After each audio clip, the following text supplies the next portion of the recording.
नमस्कार। आज की बुद्ध कहानी में आप ये जानेंगे कि ऐसा कौन सा गुण है जिसके ज़रिए हम जीवन के हर क्षेत्र में सफलता प्राप्त कर सकते हैं। कहानी बहुत छोटी सी है लेकिन बहुत ही महत्वपूर्ण, इसलिए ध्यान से सुनें। इससे पहले कि आप कहानी में खो जाएं, हमारे चैनल को सब्सक्राइब कर लीजिए। तो चलिए शुरू करते हैं।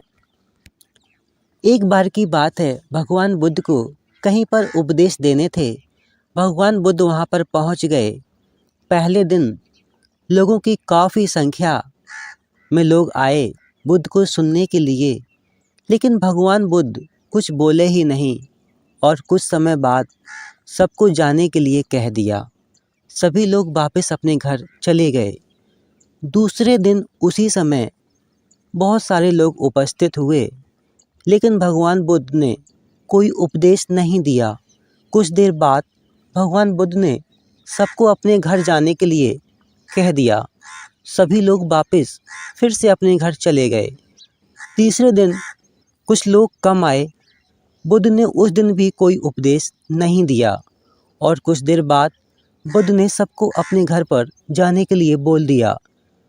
चौथे दिन और लोगों की भीड़ कम हो गई। लोग आए और बुद्ध ने कोई उपदेश नहीं दिया और लोग अपने घर वापस चले गए। पाँचवें दिन बहुत ही कम संख्या रह गई लोगों की, लगभग 50 लोग आए होंगे। बुद्ध ने फिर भी कुछ नहीं कहा और सभी लोग अपने घर वापस चले गए। इस तरह से दिन प्रतिदिन लोगों की संख्या घटती रही।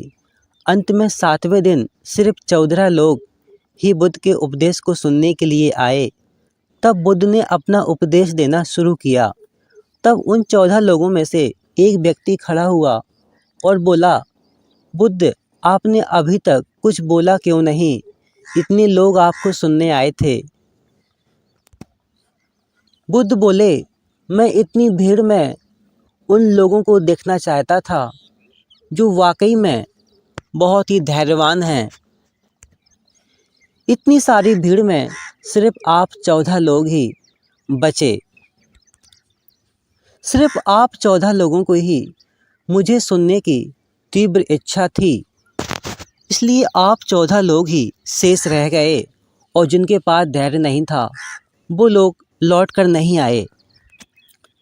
सफलता प्राप्त करने के लिए धैर्य का होना बहुत ही ज़रूरी है। कई बार हम कोशिश करते हैं लेकिन असफल हो जाते हैं।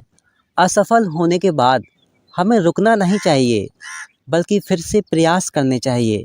आप लगातार जब प्रयास करेंगे तो सफल ज़रूर होंगे। दोस्तों, ये छोटी सी कहानी हमें सीख देती है कि हमें जीवन में कभी रुकना नहीं चाहिए।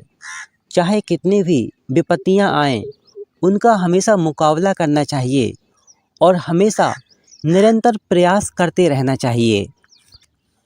आपको ये बुद्धा स्टोरी कैसी लगी? कमेंट सेक्शन में ज़रूर बताइएगा। मिलते हैं अगली कहानी में। अपना ख्याल रखें।